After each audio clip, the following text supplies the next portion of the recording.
Hey, welcome back to Harbour Unboxed. Today's video won't be covering Ryzen. In fact, there won't be any kind of Ryzen testing included at all. Instead, I'm actually circling back to a CPU everyone couldn't stop talking about just before the Ryzen release. You got it? The Pentium G4560. Back in January, I put together an extensive benchmark video that covered the G4560's gaming prowess in detail.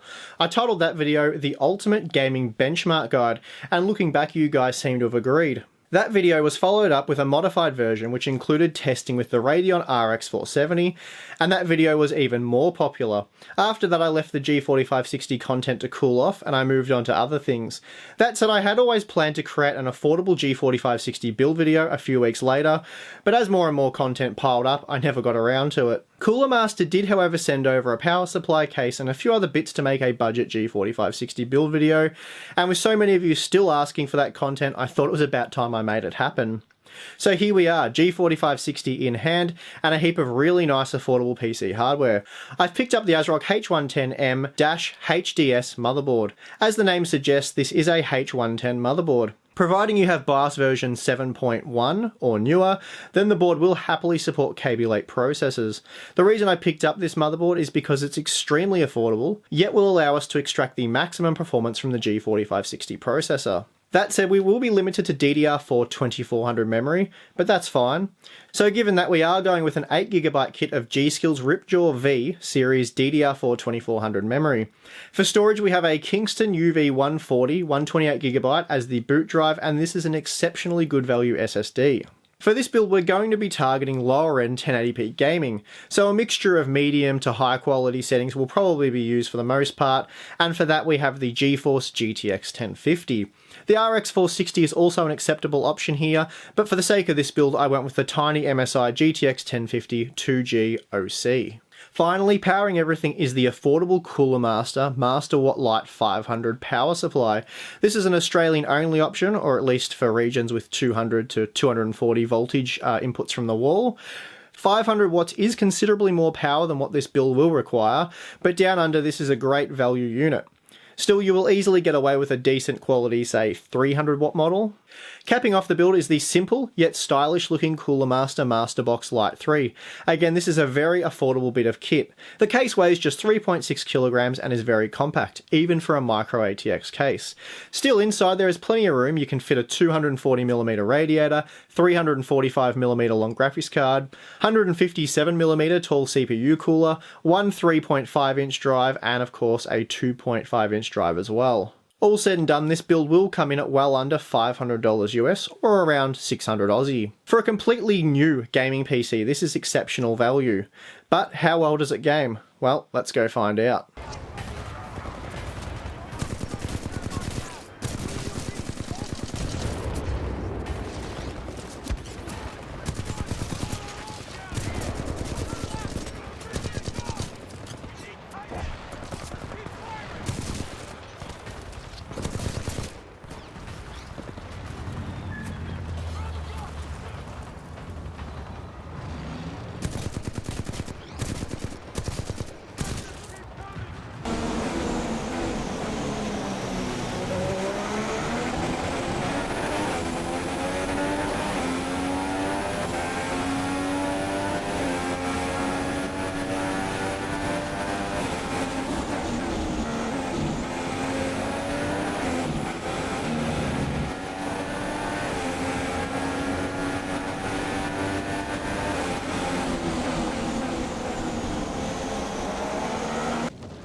How's your gun?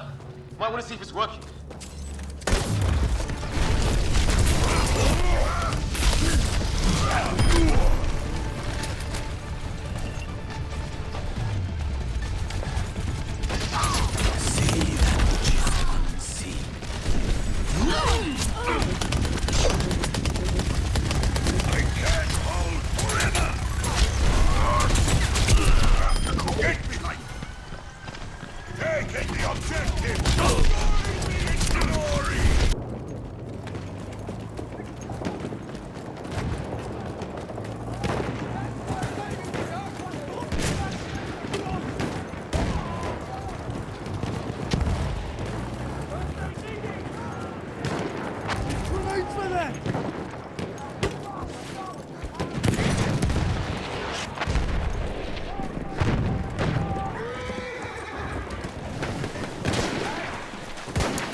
So there you have it, a very capable budget gaming rig. For those of you seeking loads more benchmark data, check out my previous G4560 performance videos. I'll be sure to link them in the video description.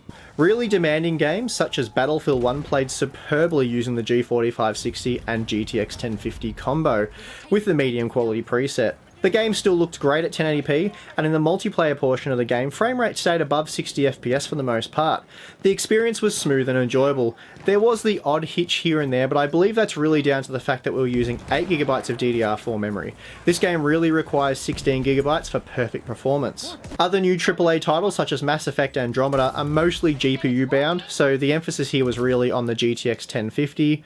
But again, using the medium quality preset, we saw frame rates hover around 50 FPS for the most part, which is very acceptable. Competitive first-person shooters can be enjoyed using the high quality settings at 1080p, and here we regularly saw frame rates at or above 80 FPS. Most importantly, the experience was perfectly smooth with no frame rate stutter at all. So overall, a great budget build, and there really is no better option right now for those wanting to build a cheap gaming PC using brand new hardware.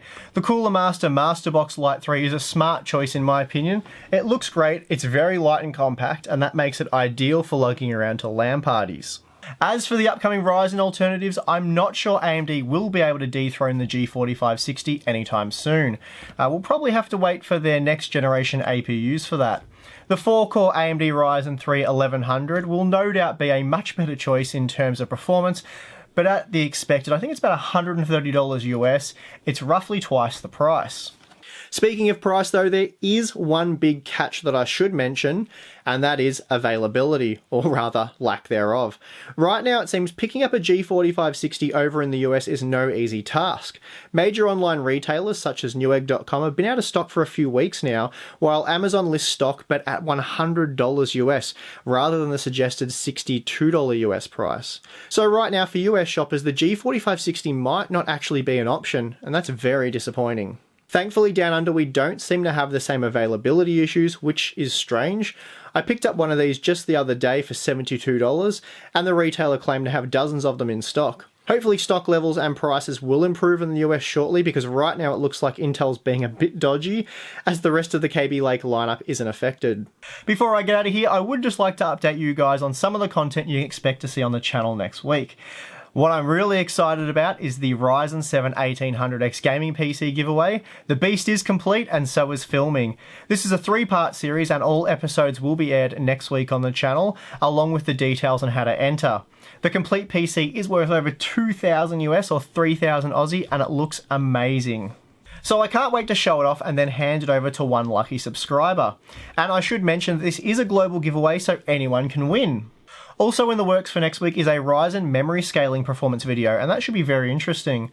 Perhaps though more interesting that is the fact that games such as Ashes of Singularity and Dota 2 have now been optimized for Ryzen. As a result, we are seeing huge gains in these titles for the Ryzen processors, and it's an extremely positive sign of what's to come. So that being the case, I'll be sure to include these games in my upcoming Ryzen 5 coverage. Anyway, that's about everything for now. Be sure to stay tuned as there is a heap of exciting content to come. I'm your host Steve, catch you again soon.